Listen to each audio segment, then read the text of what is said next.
Now that we are well into fall and winter is quickly approaching, the days are getting shorter and running in daylight is becoming harder. Oisel's premium reflective collection is designed with runner safety in mind. Both highly visible in the dark but subtle in the daytime, thanks to the tonal reflective print that only shines bright when reflecting the light. From tights, shorts, jackets, and tanks to accessories like hats and gloves, with Oisel's reflective collection, you can stay safe and stay seen. It is dark here in Cleveland where I've been running, so I just love Oisel's reflective collection. I'm a big fan of the firecracker tights. The bird pattern is so cute, and they look all over sparkly at night. To check out the firecracker tights and the rest of the reflective collection, go to oisel.com/collection/reflective, or even easier, click the banner link at the top of the Hear Her Sports website at hearhersports.com.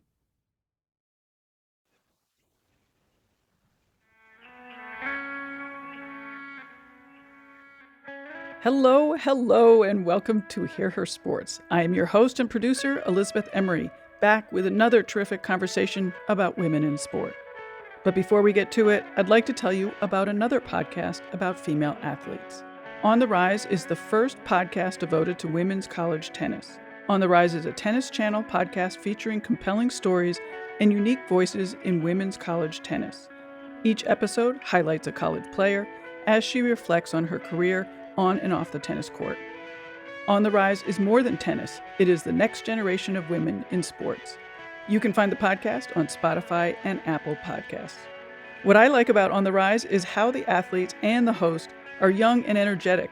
Listening to host Perry Sheinin has been a real insight into college athletics and what comes after that.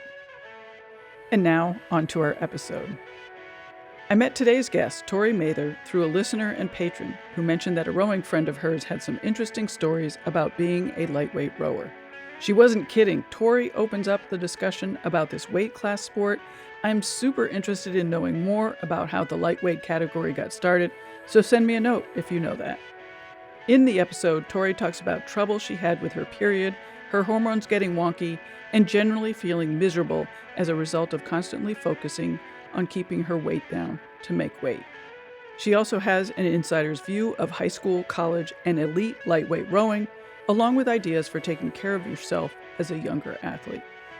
Thank you to Jamie for connecting us. I always love hearing from all of you and being told about stories that interest you, so keep them coming. Now, let me introduce Tory. Tory Mather began rowing in high school after a friend convinced her to try a Learn to Row session.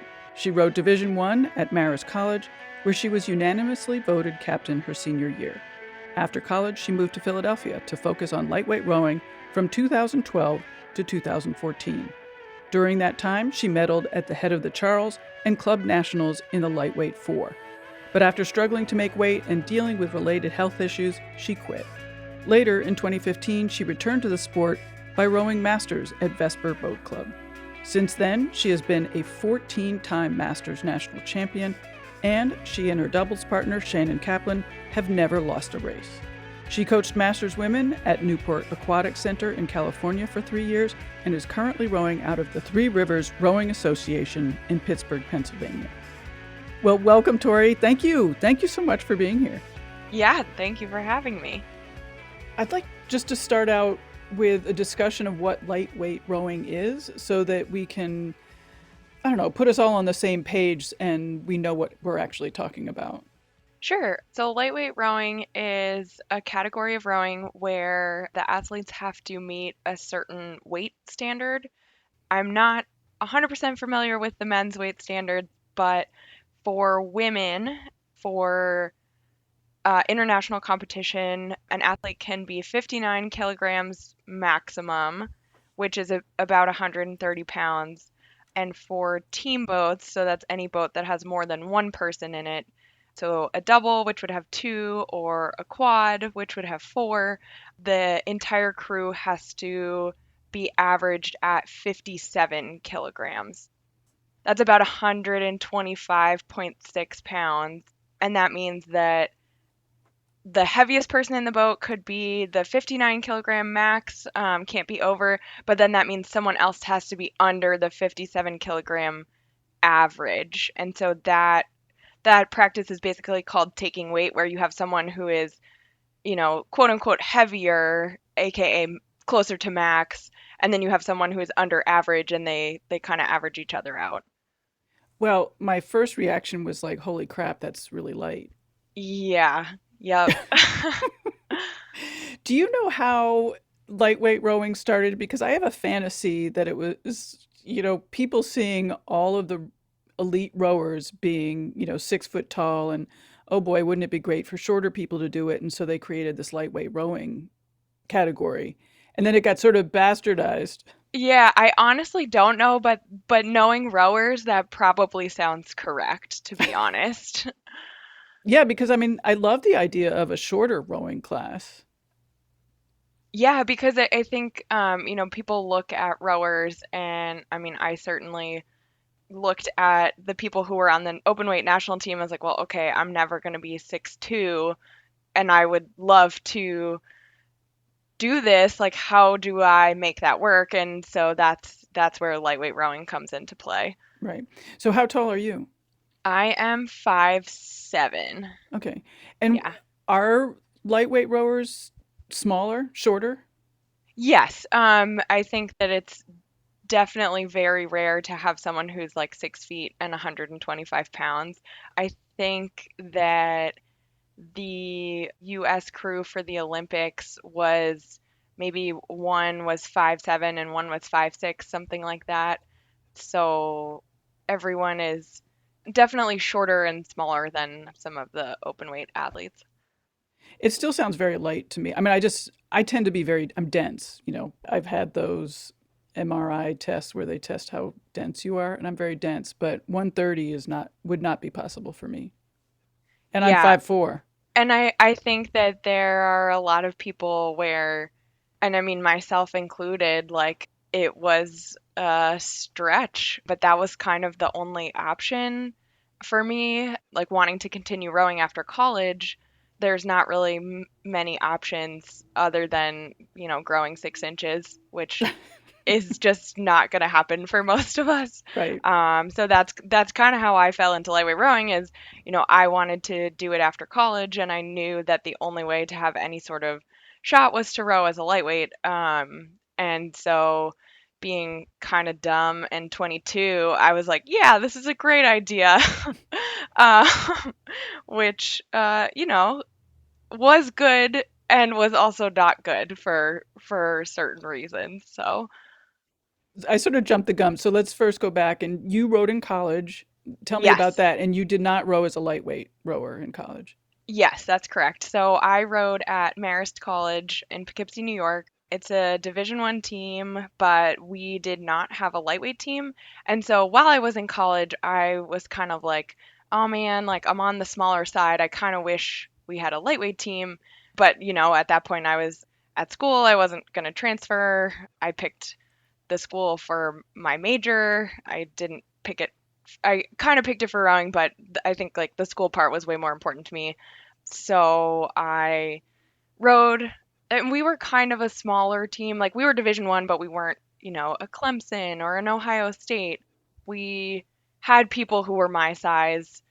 I think they have been recruiting taller people now. When I look at the alumni Instagram, I'm like, oh man, I think I would be really short on that team now.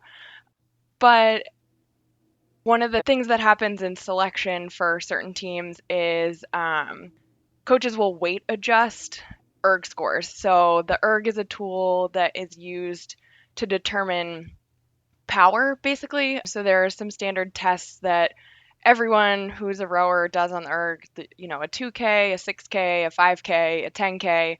And the erg basically rewards being bigger and longer and heavier.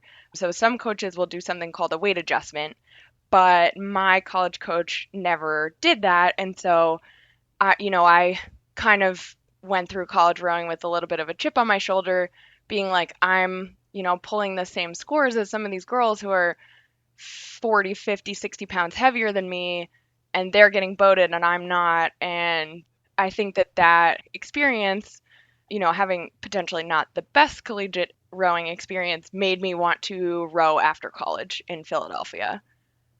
Hmm. Yeah, I mean, I guess one of the questions I had when you first were talking about being shorter at this college and not having a lightweight team was to sort of to like I found it frustrating as a shorter athlete rowing because as you mentioned, there's no way to grow.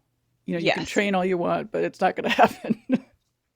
Yes, it definitely was, and I think, team culture can kind of dictate like how you see yourself on the team, and so I think perhaps at another school under different coaching staff, I would have kind of seen myself a little differently. But I mean, I wasn't that good in college, so I think that I like thought I deserved seats that I probably didn't deserve for my ability at the time. I really only got a lot better at rowing once I moved to Philly after college. Oh, that's interesting. So let's go to that part. After college, you go to Philadelphia and tell us about that. Sure. So I knew probably like February or March of my senior year, I was trying to figure out what I wanted to do with my life. I'd originally gone into college as an education major because I thought I wanted to teach. And then I did a little bit of student teaching and was like, oh my gosh, this is not for me. So I felt like very lost and kind of felt like the only thing I was good at or really loved was rowing. So I knew that in order to keep rowing and try to take my rowing to the next level, I had to go either to Philly or to Boston or Oklahoma City, which are kind of the three main areas, or at least at the time, were the three main areas where you could go, you could join a club, and you could train with people who were trying to make the national team. And so I picked Philadelphia because it was closer to my family and I just like we raced there in college and in high school, and I thought it was a cool city, so I was like, okay, I'm gonna move to Philadelphia. You mentioned some of the challenges that you had with the sport. So let's talk about that because I'm assuming it has to do with the lightweight part. Yeah, so I kind of knew going to Philly that my only shot at like trying to make a national team was to be a lightweight. And so I lost 19 pounds between Wow. my college graduation and my first regatta weigh-in, I think on July 1st. Do not recommend that. That was not smart. I should have you're 22. You're like, if I want to do this, I'm going to do this, and that's how it worked the first time. So I raced that summer as a lightweight in the Penn AC summer program, which is where like a bunch of people who are rowing in college come together and race all summer and do the summer circuit. And then everyone else, I would say most of the group was younger than me, so they all went back to college and then I kind of joined the year-round group at Penn AC. And I think like my first red flag was that as soon as I joined the group, I was just sick all the time. And it was very similar to like freshman year in college when you move into a dorm and you're basically living in a petri dish and everyone has a cold from October to March and it's pretty miserable, but I just like constantly was tired, which makes sense because I had ramped up my volume a lot, but I had bronchitis and then I had a really bad cold and then they thought I had pneumonia for a little bit, but I wasn't really willing to take any time off of training because when you come into a club system like that, you're kind of seen as the competition. It's not like college where you have a coach and you have dedicated equipment and you have support. It's very much, if you want to row the best boat in the boathouse for your size, you kind of have to prove that you earned it. And, the coaches only have so much time for so many athletes. So if you want coaching time, you have to prove that you're good enough to earn coaching time. So I didn't take any time off, even when I wasn't feeling well or even when I got injured. And I think that kind of culture and just the way it was, and you couldn't really show any weakness.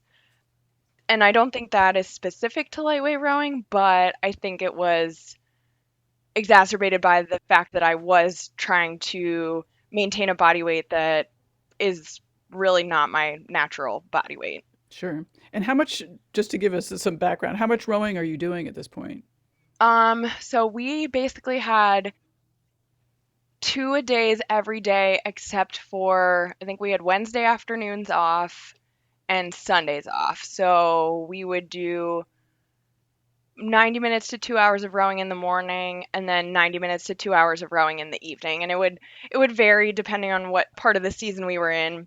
In the fall, the focus is on head racing, which is longer races, so like 4K, 5K, that sort of thing. And then in the spring and summer, the focus is on the 2K, so shorter, more sprinty pieces.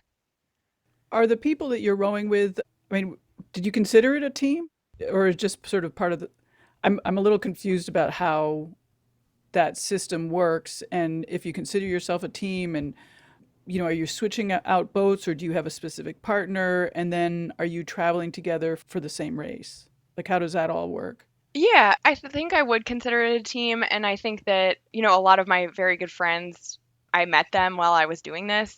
And so, we really did consider ourselves a team, but everyone was, again, very much in competition with each other. Where, if I was a lightweight and I wanted to row a specific boat in the boathouse and there was only one of them and someone else who was a lightweight came in, like I had to be faster than her so that I could row that boat and she would have to take a lesser piece of equipment and therefore be at a disadvantage to me.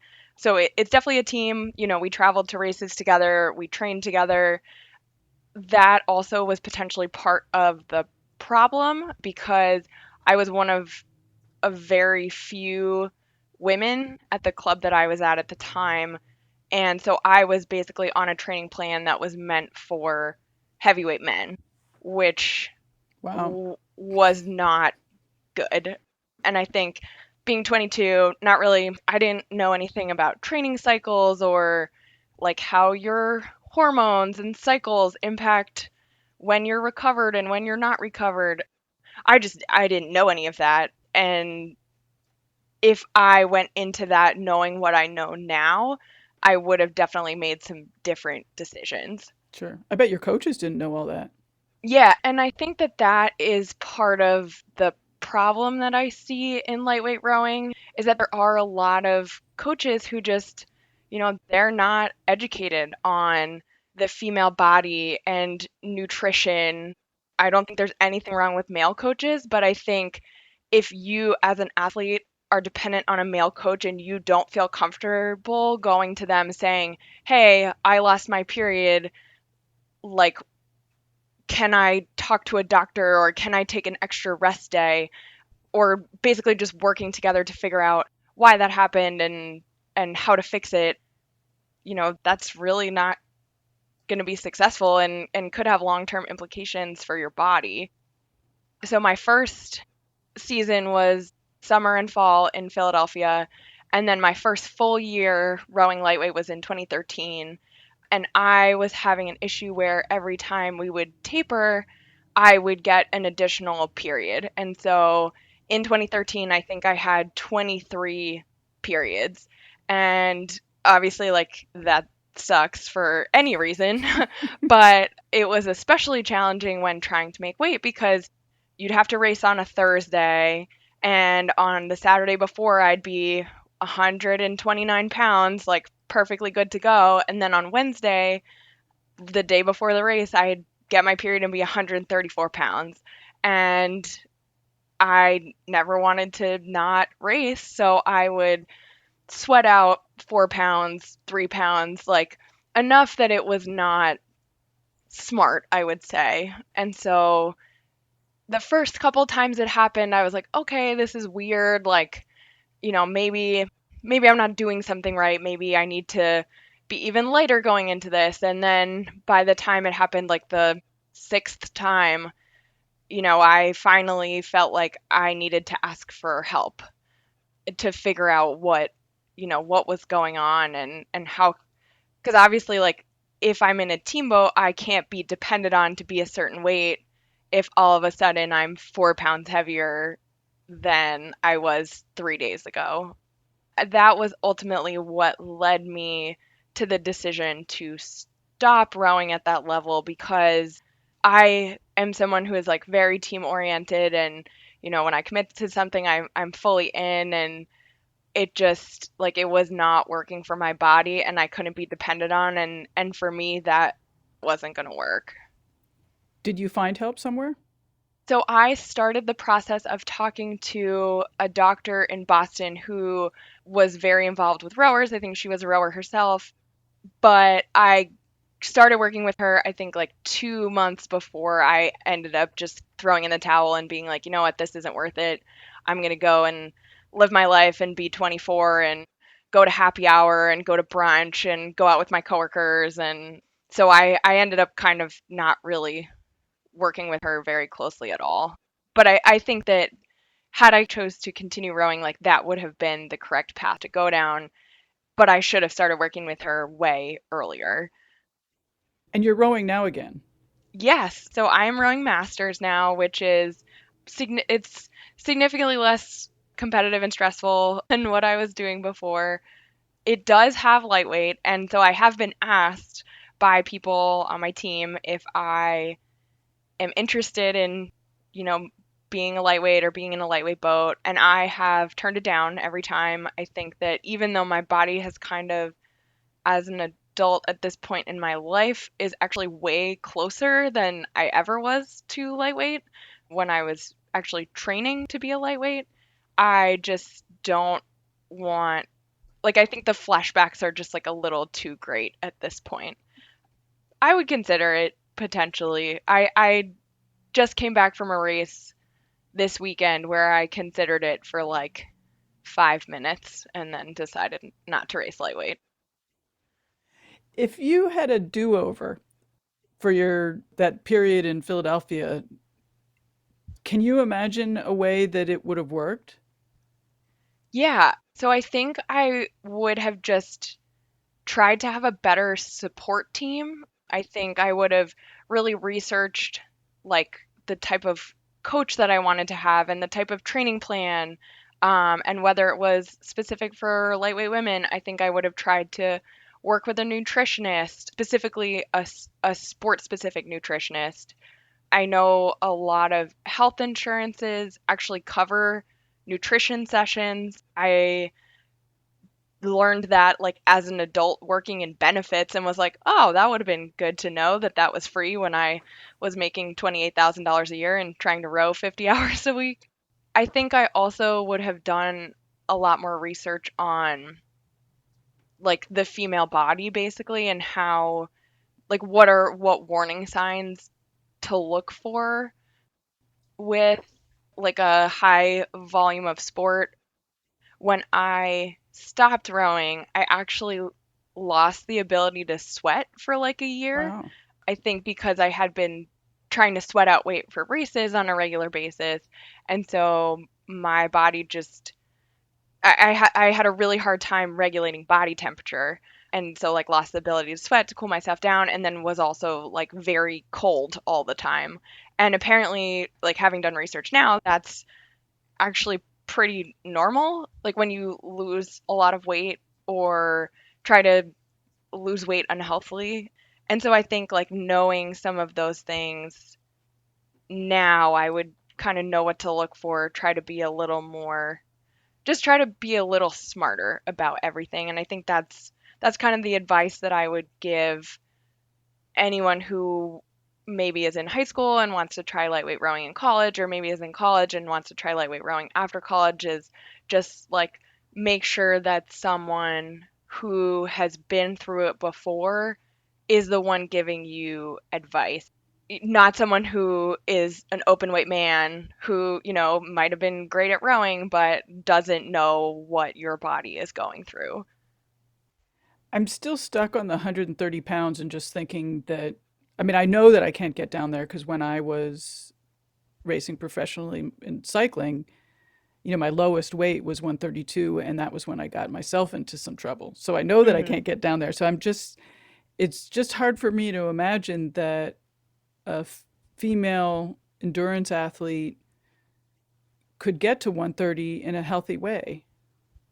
Yeah, I mean, I think for certain types of bodies it can be healthy. I think that one of the things that scares me, and I've had friends go through this, is that when you are on the smaller side, so say if you're naturally like 125, there is pressure for you to, even though you are under the max and even though you are under the average, there can be pressure to be the weight maker and to lose even more weight.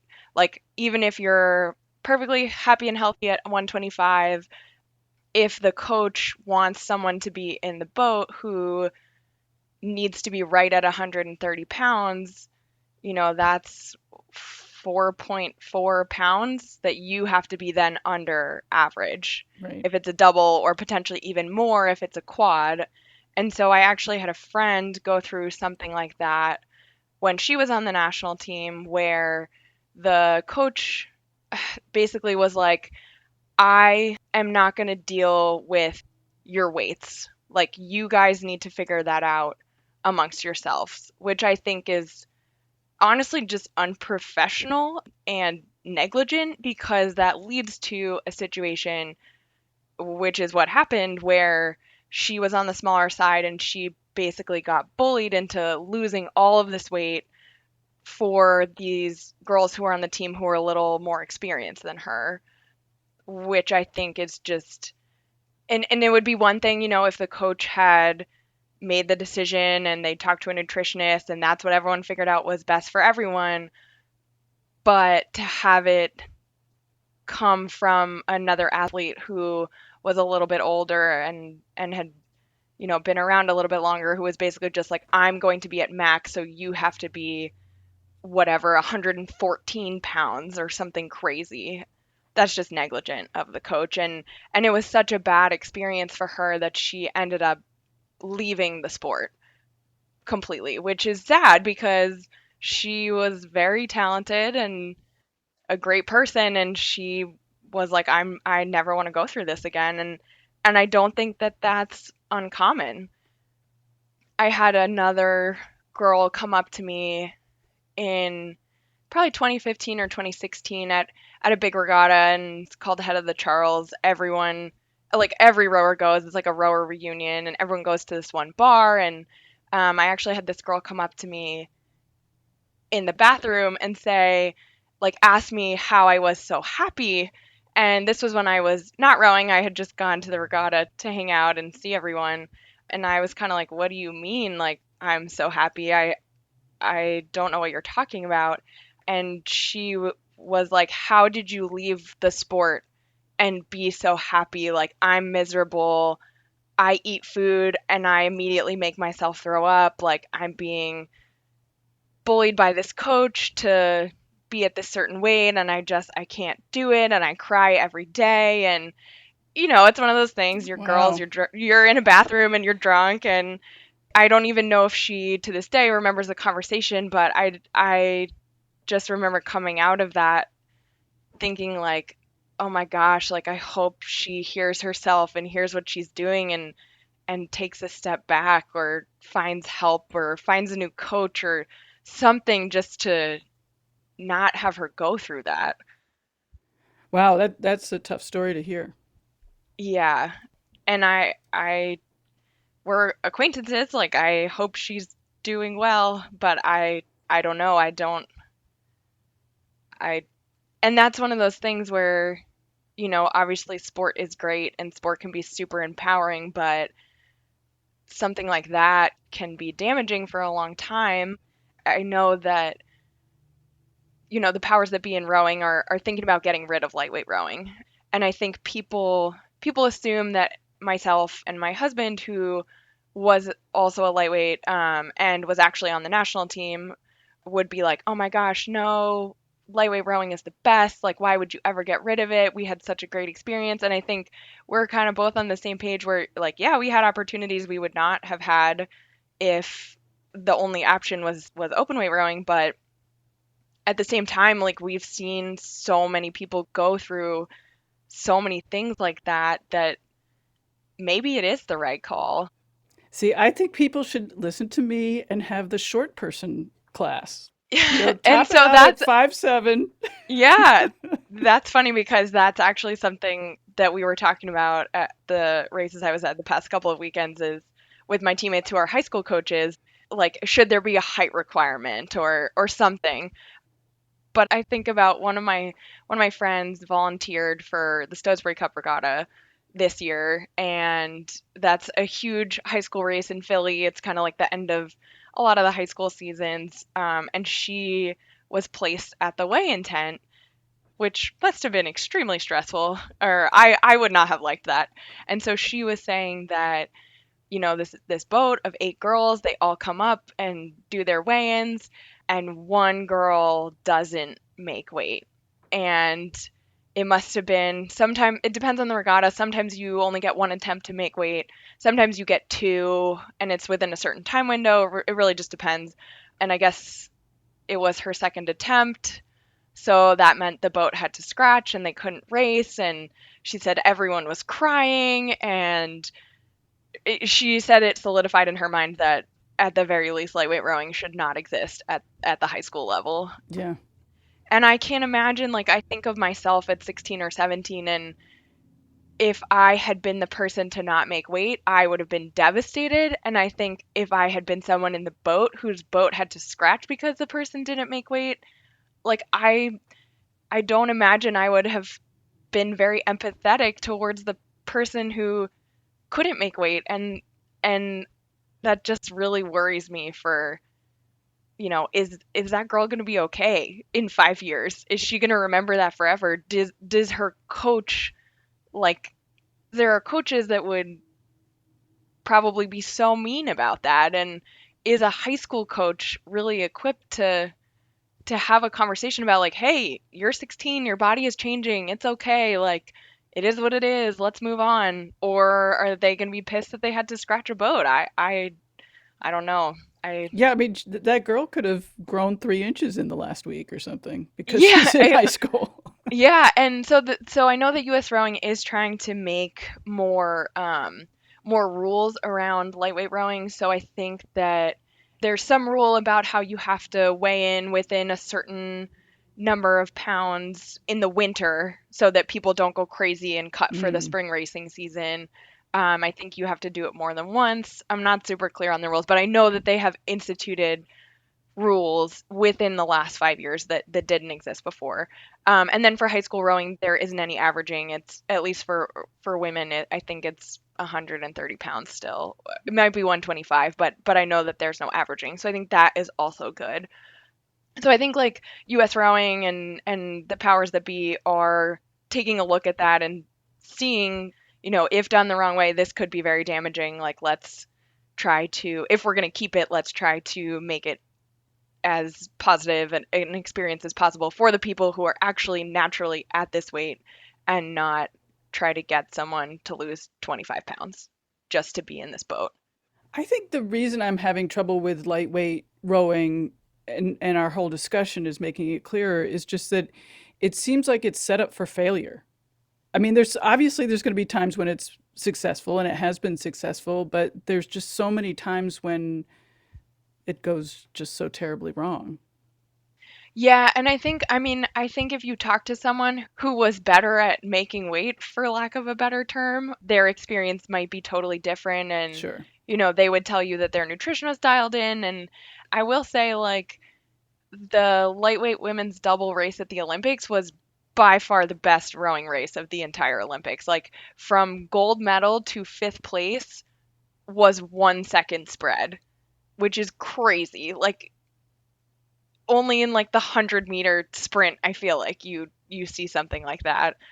So it was an amazing race. It was great to watch it, and the announcers were talking about it, saying, this was such a good race. Like, we're sad that this division could potentially go away, but again, like, the top lightweight women's boats were only 4 seconds off the top open weight women's boats. So, their speculation was, okay, what if we let these people eat normally and not have to make weight? Could they be just as fast or faster? So I think that that's probably going to be a conversation that happens over the next 4 or 5 years in rowing. Well, let me ask you about the elite rowers. I mean, do you think that the women who make lightweight rowing boats at the elite level, the Olympic level, world championships level, are they the women that can make weight easily? I honestly don't. I think it would really depend on the person. So, an example of someone where it was potentially not easy is there is a New Zealand lightweight rower named Zoe McBride who just announced her retirement right before the Olympics, I think in March or April. And she was a world champion. She was super good at rowing, and she like had a guaranteed seat at the Olympics, was a medal contender going into the Olympics, and 3 4 months out was like, this is too much. I'm struggling to make weight. Like, I'm miserable. I cry all the time. I can't do this. And you know, I'm sure people who have thought about going to the Olympics are like, "Oh my gosh, like she couldn't have just hung on for like 3 more months." And I know that when I was at the end of my rowing journey and I was nowhere near at that level, like I would I definitely cried all the time. I constantly thought about my weight. I weighed myself every single day. Like it was a good day if I was a certain weight and it was a bad day if I was not a certain weight. And then like by the time that weigh-ins would come up for racing, if I was really struggling to make weight, there would be thoughts going through my head of, okay, is there a way that I can like injure myself just a little so that I would have to go to the hospital and then I would have an excuse to not go to this race? And it's like that's your thought for 30 seconds and then you're like, "No, I'm committed to this. I love the sport. I'm going to do it." But when you're starting to have thoughts like that, I think that for me was like, okay, like this is not a positive thing in my life anymore. I need to take a step back.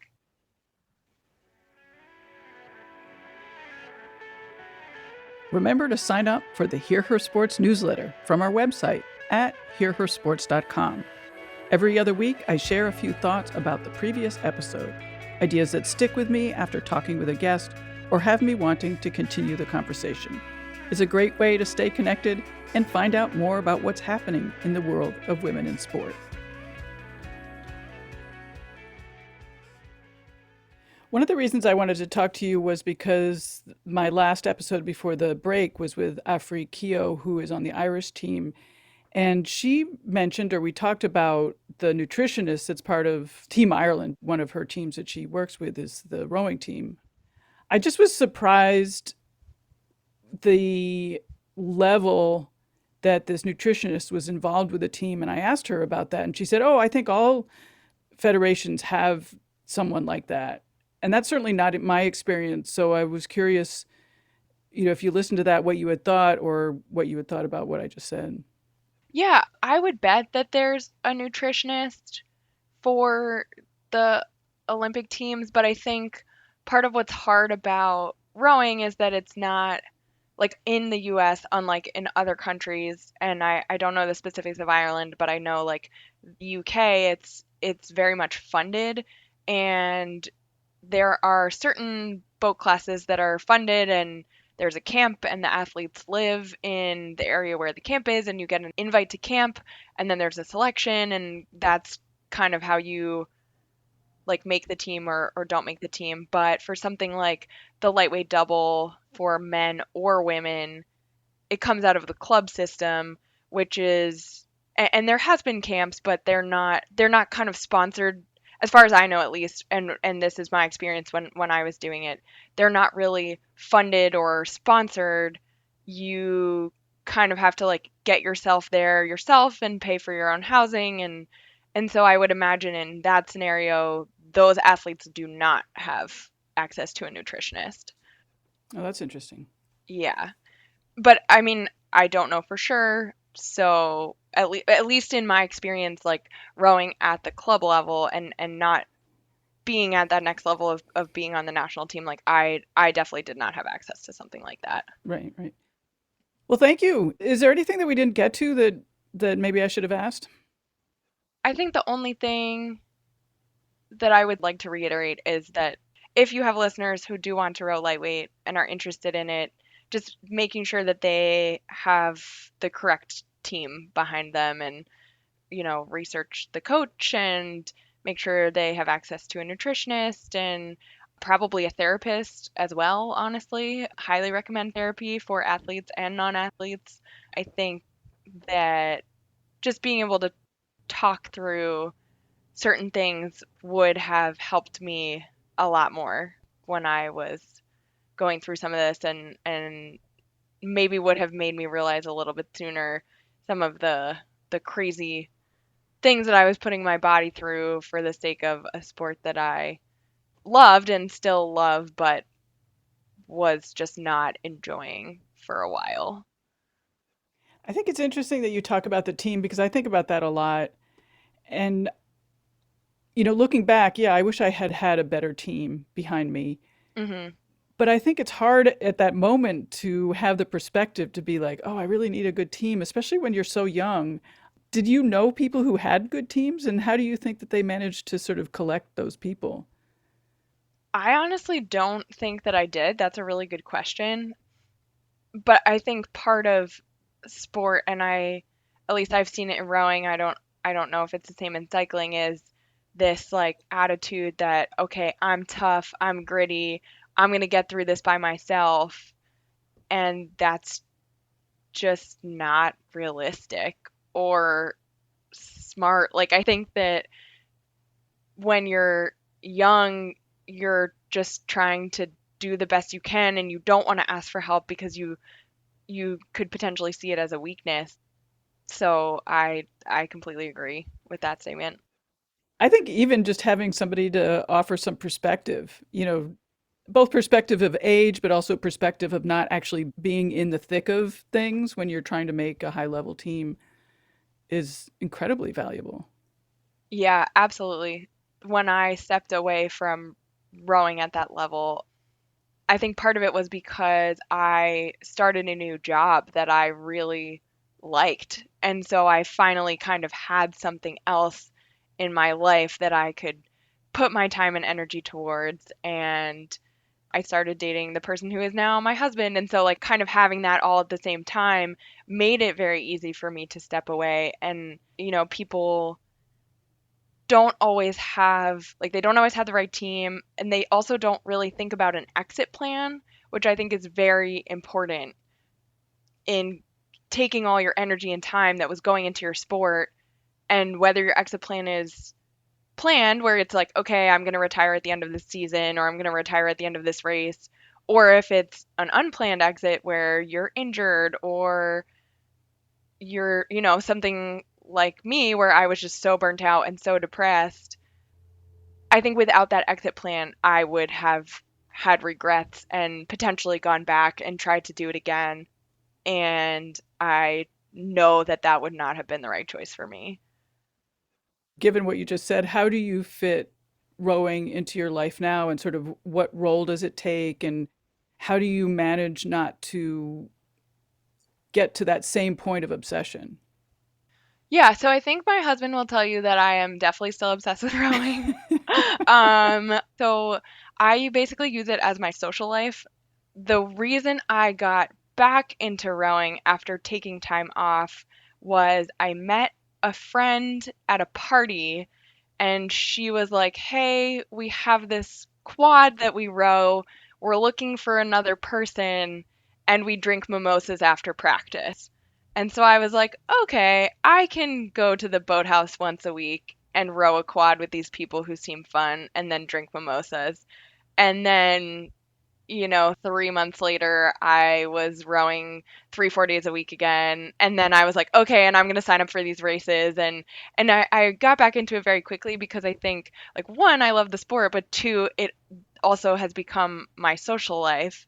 And so I actually live in Cleveland right now. I moved to Cleveland last August, and the way that I met people was through rowing. And so the only people I really know in Cleveland, besides my neighbors, are people who I met through rowing, and they are my friends. And going to the boathouse is my social life. So it's morphed into more than just like I do this sport and I'm putting in these meters to get fitter and faster. It's like, hey, let's go out and take out this double and let's chat about our lives for an hour.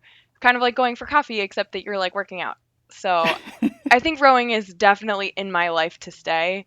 I love it too much. I never want to give it up again. But because it is my social life now as well, it just is so much lower stakes and just way more fun.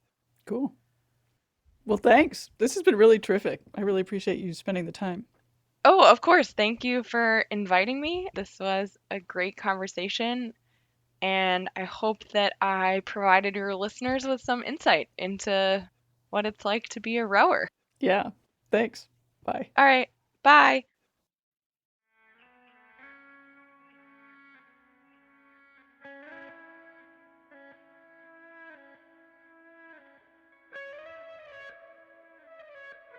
And that's it for this week's show.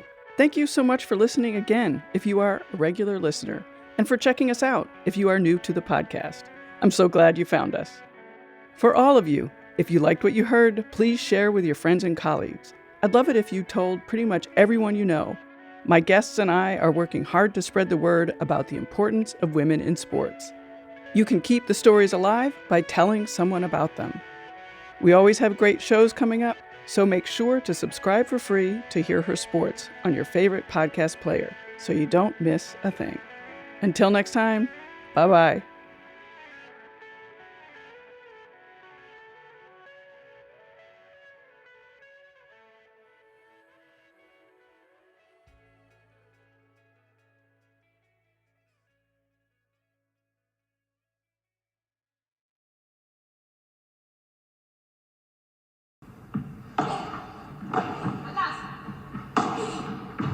Hey there, and welcome to the Joy of Paddle podcast, hosted by me, Minter Dial, a veteran of the paddle tennis world, and sponsored by Paddle 1969.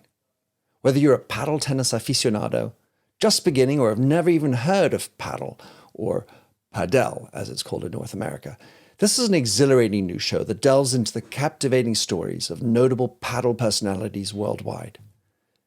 In its inaugural season, you'll be treated to exclusive anecdotes, valuable tips, life lessons, and humorous moments shared by esteemed professional paddle players, industry insiders, and passionate paddle enthusiasts. With each season aligning with the Pro Tour, you can anticipate 2 engaging episodes per month.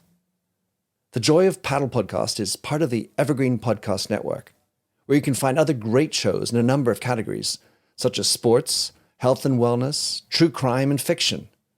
To find out more about Evergreen Podcasts, go to www.evergreenpodcast.com. Vamos!